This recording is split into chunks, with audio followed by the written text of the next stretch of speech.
LOSO, kind of a classic Texas event. Basically, everybody that's been somebody in the disc golf world has pretty much been here. Is everyone having a great time at the 22nd Annual Live Oak Summer Open? We have the City of Live Oak in the house, so y'all give it up for the mayor. She's right here, Mary Dennis, the mayor of Live Oak. Good afternoon, and again, welcome. We are extremely honored to host this event, and it is our pleasure to have you here in our city.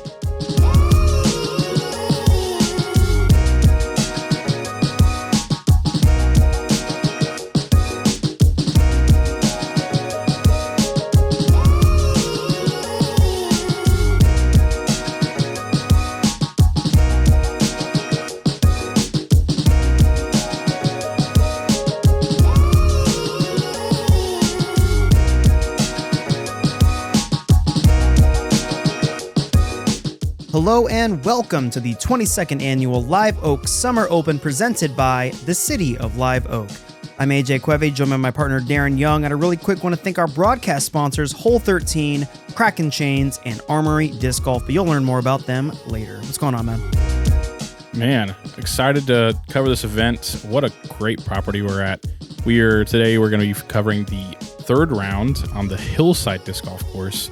This entire property, both the courses, Hillside and Lakeside, were designed by John Houck. So you're going to see lots of great, some designs you're not used to seeing. And that's what John Houck is known for is, he designs courses in his own way. And so really excited to see these guys attack this. So we are covering the third round. So let's get a quick recap of where we're at.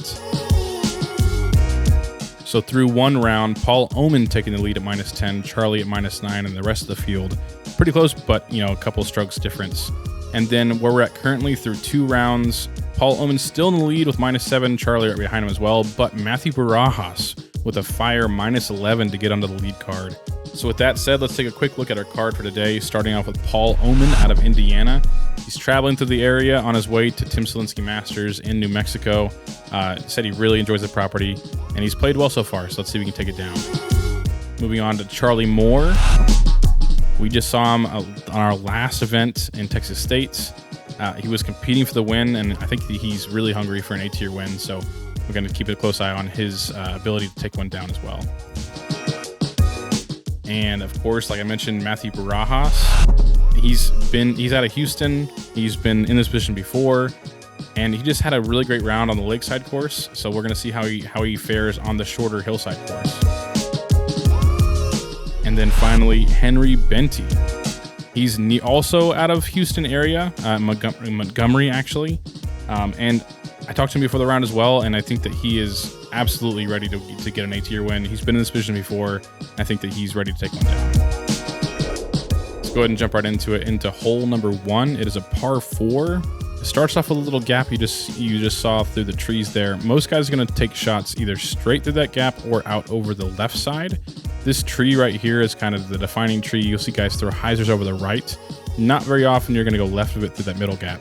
But right here, these two trees we're approaching is around 330. So if you can get to here or better, you're in great shape for birdie. Anything past it is really good shape. So really the first shot is just do whatever you can, throw the turnover on the left side, maybe the hyzer. Otherwise, then as the fairway continues, it's fairly open. Some trees mixed here and there. But it is definitely a birdie that you want to get. It's a shorter par 4 at 567. But yeah, let's see how the players attack it. Paul Oman! Mr. Tall Paul, all right? That's a good nickname. What a cool guy. When you hear that name, you great expect a giant, and yeah, that is accurate. Paul taking that left side route with his Thunderbird. Getting some nice pan. He'd be fine. He'll have a little tree, a little obstacle in his way on a second. Charlie Moore! Our old buddy Charlie. Yeah. He's going to blast a forehand out over the street, looks like. That is a very, very live street, by the way. We're like down Very the block active. from a police station with a great skip off the road. Yeah, that's going to be in great shape. Yeah, I mean, he's probably no more than Next 200 up feet on from the the basket box, from there, so a Matthew very simple, Barajas! almost 400-foot forehand. Here's Matt. We saw him at the Lucky Ace Open. We didn't get to see him on coverage, but we got to see him play a little bit. Yeah, but he was on chase card there. Yeah, absolutely. Great putter, great throw of the disc. Little shyer than I think he wanted. That tree snagged it. It's that one tree I was talking about in the drone flyover. He didn't quite get over it, but he'll be fine. Easy par from there, probably. Henry throwing his man, what was that disc called? I'll have to look it up. Good height, though. Managed to get over those trees into a good wide open position. Hypercane from Hypercane. DGA. Yes, it's like their destroyer, basically. So Matt probably has 350, maybe 400 from here. Yeah, with this hole, the tee shot isn't as... Oh, with the kick. Tee shot's not as vital as... Obviously, I mean, a good tee shot's a good tee shot, but you can recover from it with this one because it being shorter for open. sure. Yeah. Absolutely. I say that as he gets ricocheted off a tree, but he should be able to... He should be within distance. Paul going eagle here for his approach. Come on, finish. This looks great. And nice fade. That is ideal. Oh, yeah. Starting off very strong. Yeah, a good way to start the last round.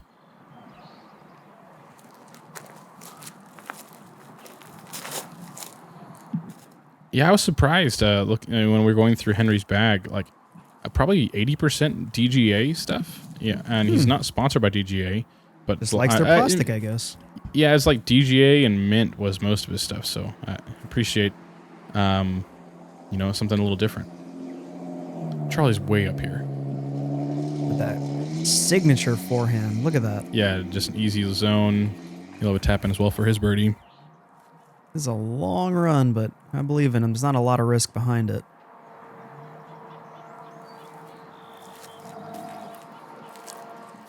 Ooh. Nice. That'll work still. He's good. Henry from 20 feet, maybe? Yeah, it looks like maybe at the circle. You see that? I don't know if that little orange fringy thing is the... Yeah, that was that little the whisker. Yeah. Great start. All right.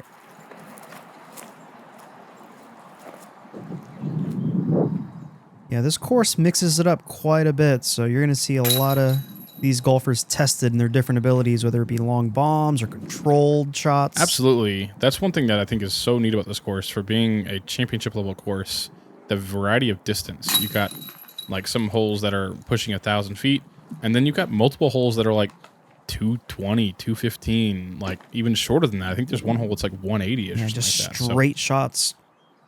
It just definitely challenges their disc selection. They're throwing discs they maybe don't normally throw, and probably angles they're not used to throwing. So it's a really neat challenge. So moving on to hole 2.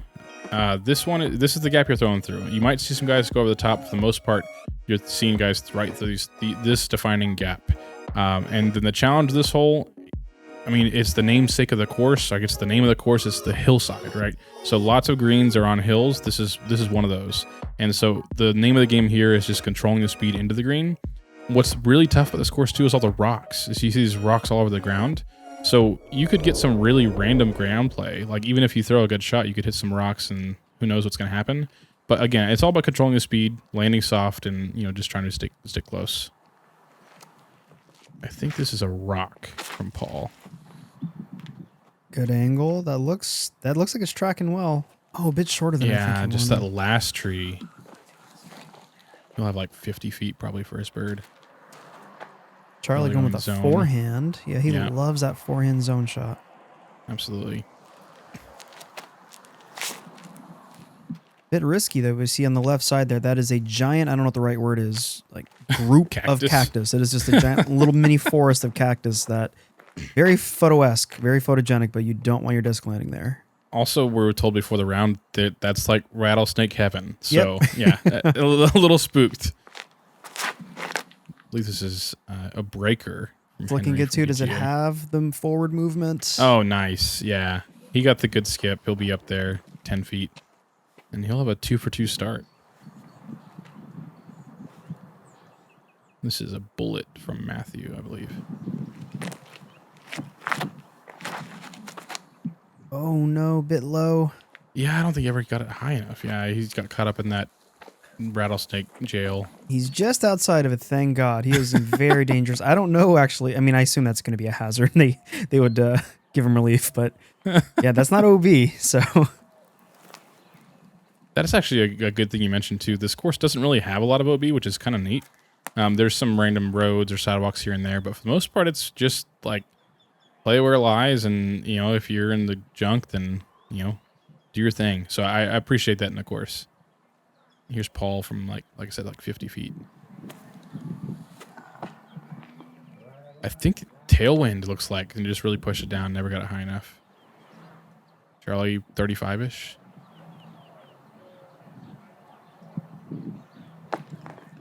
Same thing, just the height. Fighting against that. Mm-hmm. Here's Henry's tap-in birdie. Very nice.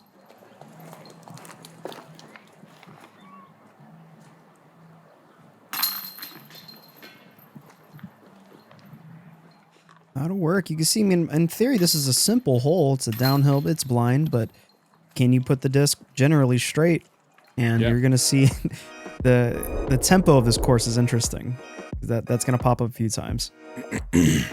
Yeah, hole 3 is another good example of, you know, using the elevation. So you got your team from downhill, and then it's bending to the right here. So you're going to see a lot of guys throwing backhand turnovers, maybe some forehands.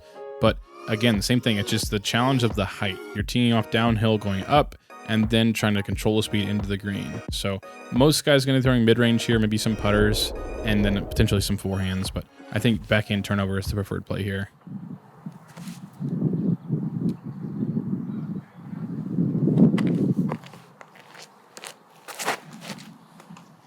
That looks great out of the hand. That does look fantastic. Yeah, he's in the circle, I think. Right on the edge.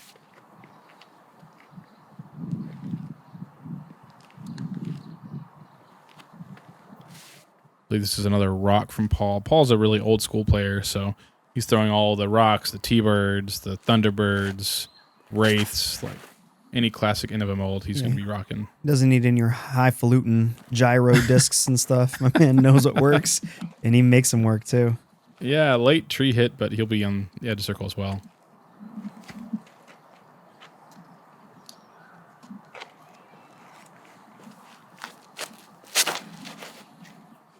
Ooh, that looks a bit powerful.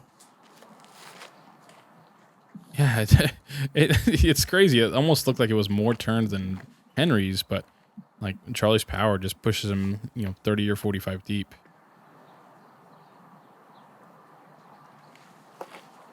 I think that's a Mustang from Matt. This looks good. That's floaty. Yeah, great speed. That's perfect. Like it was never going to be anywhere like 5 feet away from where it landed. Just great speed control, great ankle control. Yeah, Henry from like 35. Yeah, you can see the whisker on that tree. Wow. Just almost to start three for three. That would have been a huge momentum swing for him.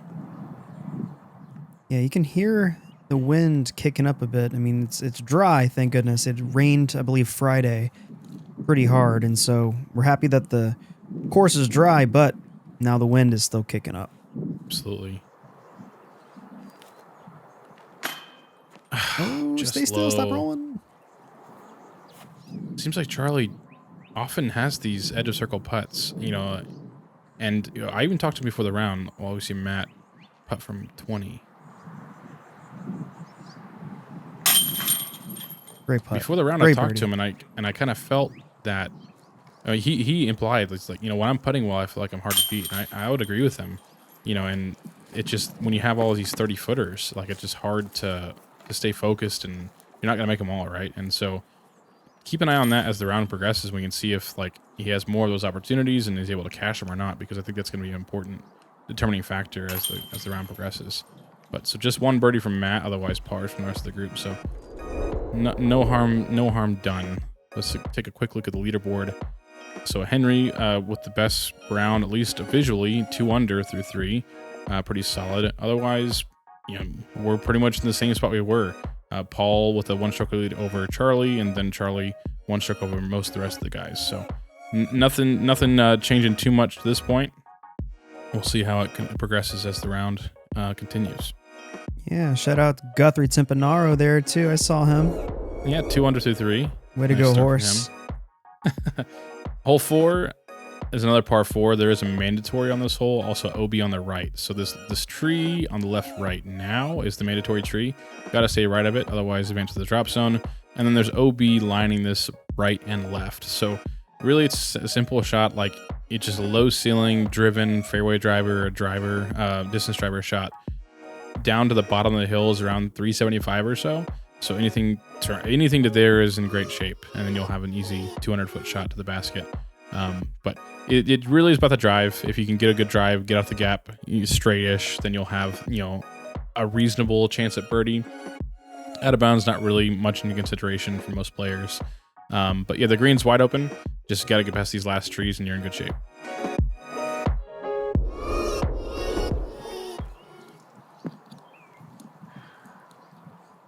I believe this is a diamondback from Matt, maybe a goat.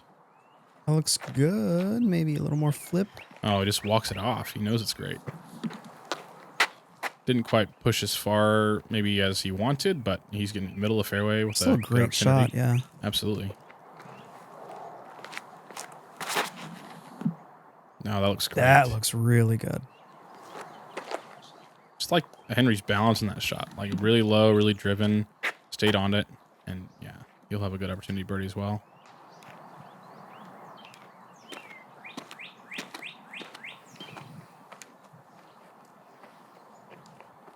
I believe this is a Wraith.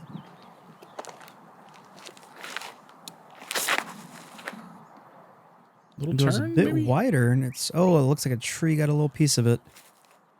Stuck up in that tree. Well, Oh, Tall Paul, good as Cameron's getting attacked by a wasp.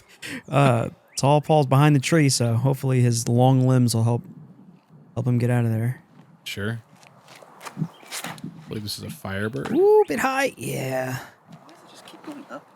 That's pretty. Yeah, I mean, all things considered, staying in bounds is good there.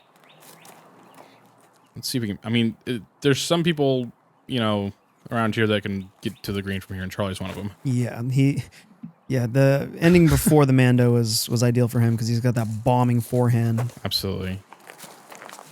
Yeah, so casual, and he's like 80 feet from the basket. It's just crazy. Here you go. Yeah, here's Tall Paul showing off his range, we'll say.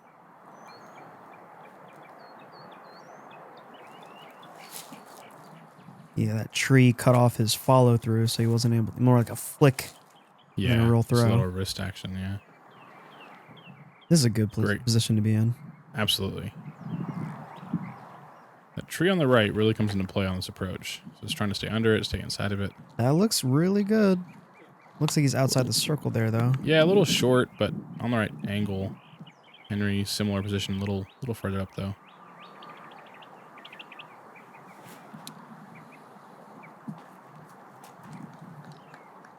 Yeah, 20 feet.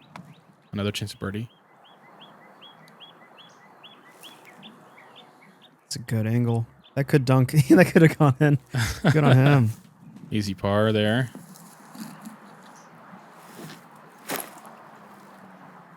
Hole 4 playing is right in the middle of the field in terms of difficulty. Plenty of birdies, some bogeys, but not one that you need to get. One that you want to get though. Yeah, Whisker's right there on the left. So he's right on the edge of the circle.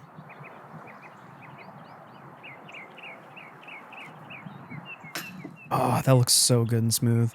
Yeah, I like his I putt. do like. Absolutely. Yeah, it just seems really repeatable. Really nice.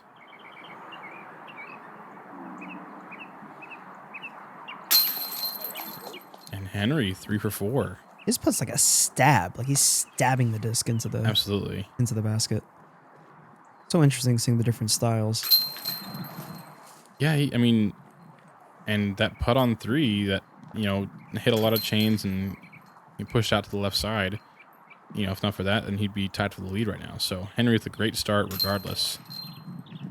Yeah, our card is interesting. We got a lot of mixture here. We got a lot of power guys and we got some graceful guys. So it's an interesting mix up. On to hole 5, another par 4. This is the longest of the par 4s to this point.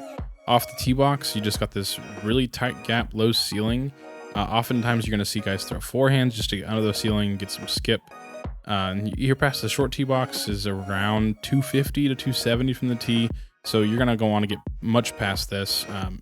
Around here is great because then you have the option to throw highs over the top. Anything past this, then you're kind of forcing yourself to throw through this low ceiling gap on the left side. But theoretically, for forehand guys like Charlie, maybe Henry as well, they can throw this low forehand just 2 times and give themselves a pretty look. Otherwise, you can throw a little shorter and then try to go over the top with a hyzer. That's also an option for some players too. But this one is the challenge for sure is like positioning off the tee box and then just getting off the tee, frankly, like just getting through the gap.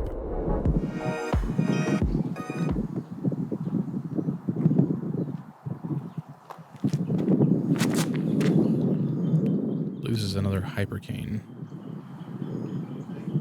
It's fine. Yeah. I mean, I maybe wanted a little bit more. The skip wasn't great, but he'll be okay. Yeah, it's so hard to read the skips on these, and you can really see the wind kicking up here between his shirt and the trees. Looks like a right to left wind, so that's going to be interesting for the forehand. I think that's his destroyer. It's probably a good disc choice. I'll fight against it. Yeah, and he's in that short area where he can go over the top next if he wants it.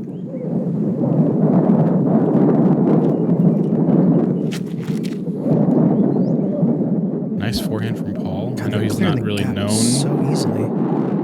I don't know a lot about Paul's game. I've seen him on coverage, but he's not known for being a forehand guy, and that looked pretty smooth. Now, Charlie is known for being a forehand guy, so yeah. His bread and butter. Bombs away. Yeah. That's got a lot of good push forward. And is diving in, and look at the big skip.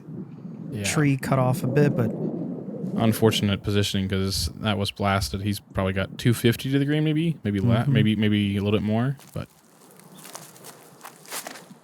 this is that's great. Wow, pushes that tree. Really, whoa, with the gigantic. That's a jump. Wow, just parks it. That is Watch so that sick. back. Holy cow. I love this. He pushes on that tree right there, gets it as close as he can, just get use as much of the fairway as possible, and then that skip just is everything. Like, it skips probably 60 feet to get to tap-in range, and so Henry would be 4 through 5 to start. Very impressive. Holy cow. Easily could have been 5 for 5 as well. So low too. That was the perfect play.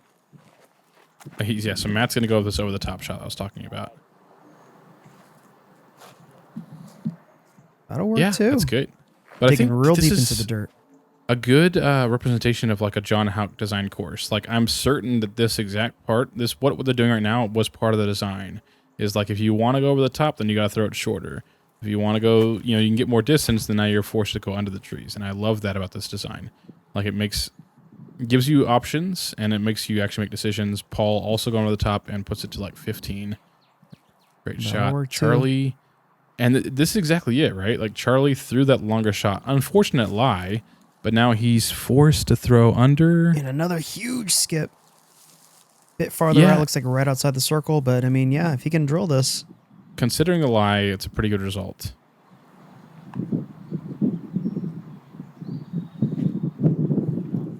Oh, looks like it stuck to his hand a little bit there on the right side, but another putt from 35-ish. Yeah, those aren't easy to make. That's without the wind, so you can see. Absolutely. Trying to read the wind is going to be a whole challenge, a bit low. Yeah.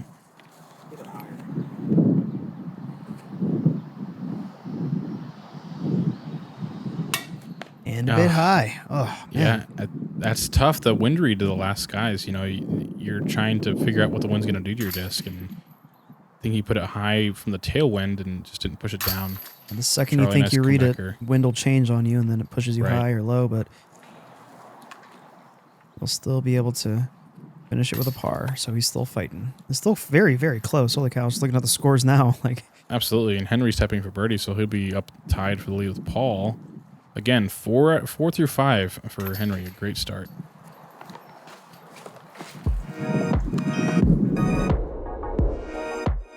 On to hole 6. This is one of those short technical par 3s.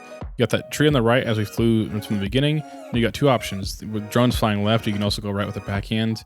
But this little compass tree on the left comes into play. That low hanging on the right comes into play. So there's just lots of little things to miss on every option you have. It's not, I mean, it's 240, so you're throwing putter, maybe zone type disc, maybe a mid-range, maybe like you're throwing a forehand, you're throwing something a little faster, but it just requires you to find an angle and commit to it. No. Henry That didn't overhanging quite get it tree, low yeah. enough. Yeah, I That's think he was really looking, low. Holy cow. Again, it's just a neat little, one of the cooler short holes they overplay. Multiple options and makes you really commit. He hits the tree Early right left. the same distance. This is an interesting course. Like you mentioned the guy who designed it, because look, I mean, just the technicality for this one, where it's not far, but it really cuts off. Can you hit your gap? Because there's really no cheatsy move here. You can't bomb it Right. over the trees. You just got to throw it through the low gap.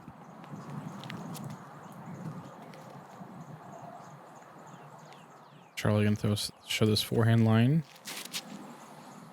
He cleared it. And that Another last big grouping, he ol' gets skip. inside of it.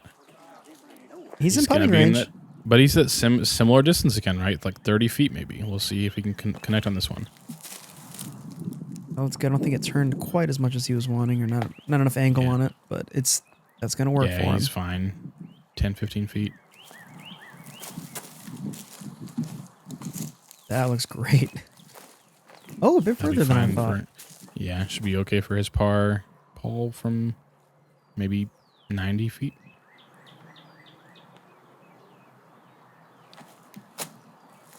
Very good height. Wow. Yeah. That looks really good. Nice floaty bid. Give it a good run.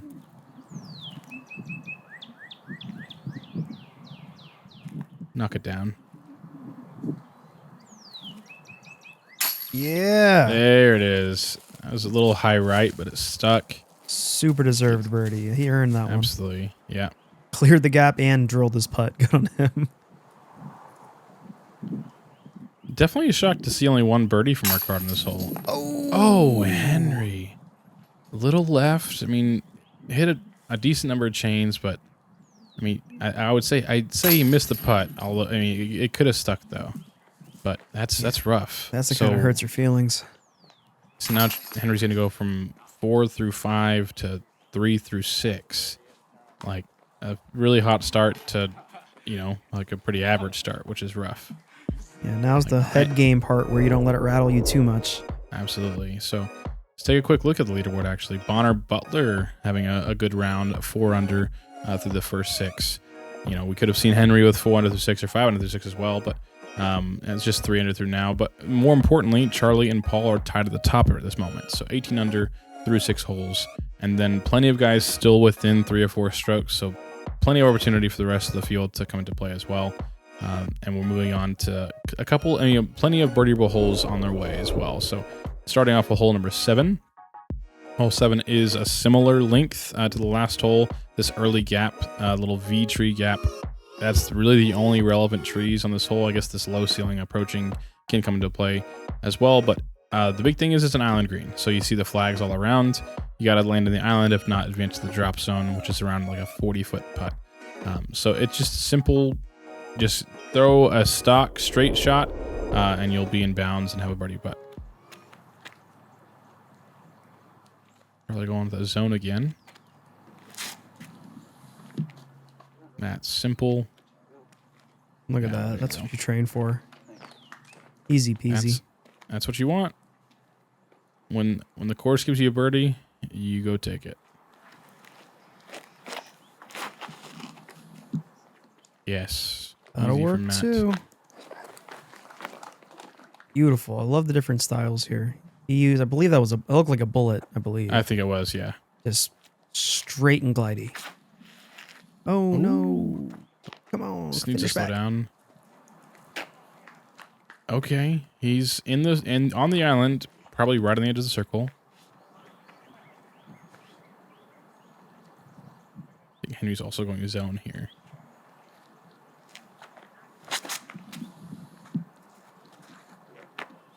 And just he was calling his shot.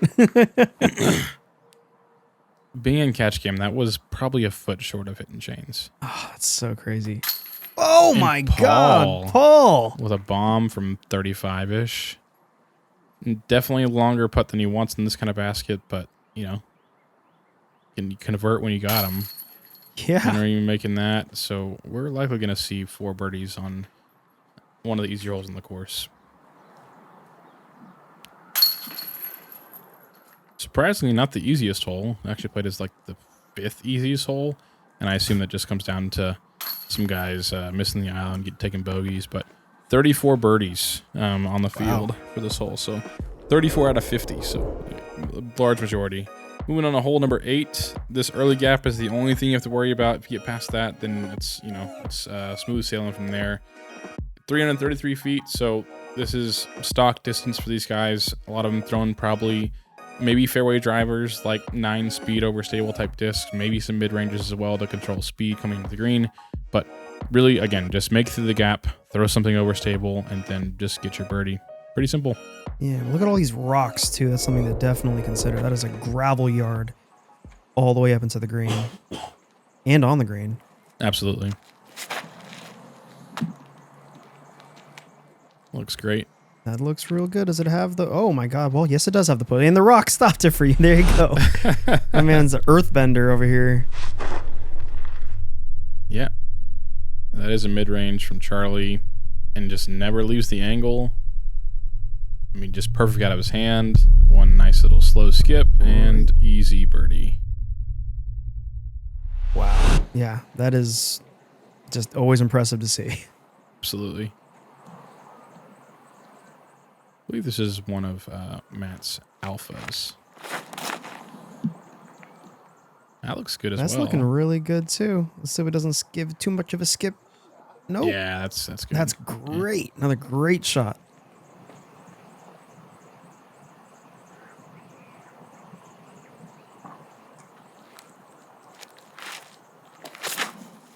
I mean, for most guys, these trees off the tee box just don't even come into play. Yeah. Like this basket essentially is just 333 feet. Throw it to the basket.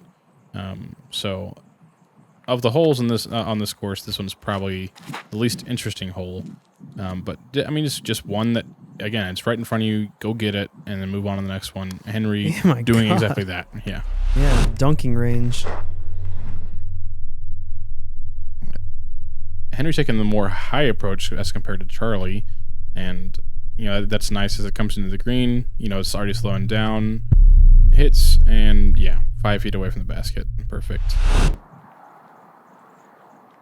All from 40-ish, maybe. Yeah, him with the furthest from the basket here, but I mean, let's see if he can put this one away like last hole. And he does! My God, the man's a marksman. Drills it. It was right on the pole the whole way. Great birdie. That's a great shot. Yeah, I mean, this His is the shot was third really easiest hole in the course, and I think that really just comes down to like comparison to the last hole. Is that there's just no out of bounds to speak of, so you're not going to see any bogeys on this hole. You're going to see, you know, drives that get to around, you know, 5 feet or 50 feet away.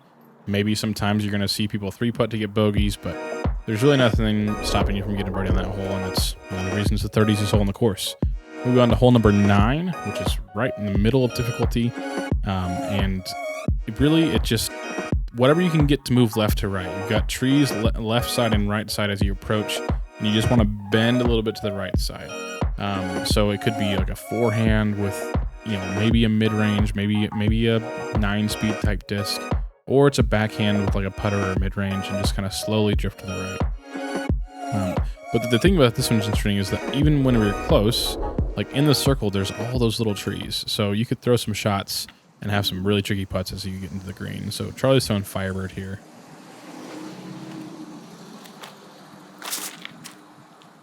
That looks good. Don't a little early, I think. Yeah, that's what I was worried about. It's close. I mean, as you don't want the disc to turn a little too fast. So I think actually like the slow backhand shapes better, but the forehand probably just like feels better for most people. Oh, bit too late. Yeah. I think I'm fine. Yeah, it's straightforward in terms of logic, but it's touchy being able to deliver on it.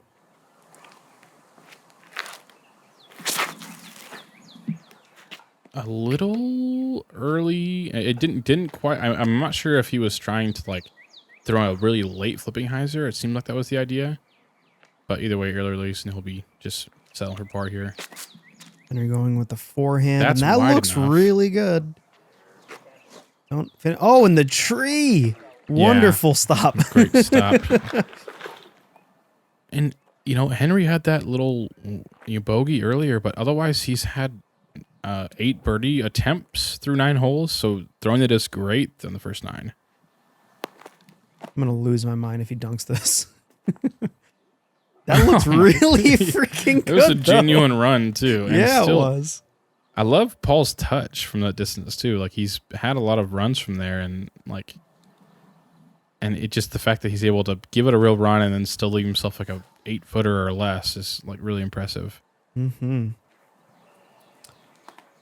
Bit of an awkward position here for Charlie.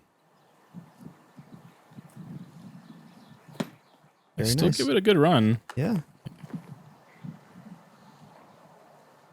Henry to get back tied for the lead.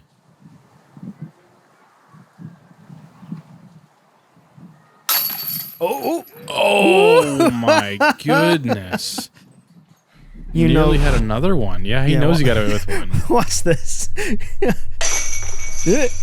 No way. I don't know if the science checks out. All the weight on the disc should have flipped it out, but I'm happy it stayed in.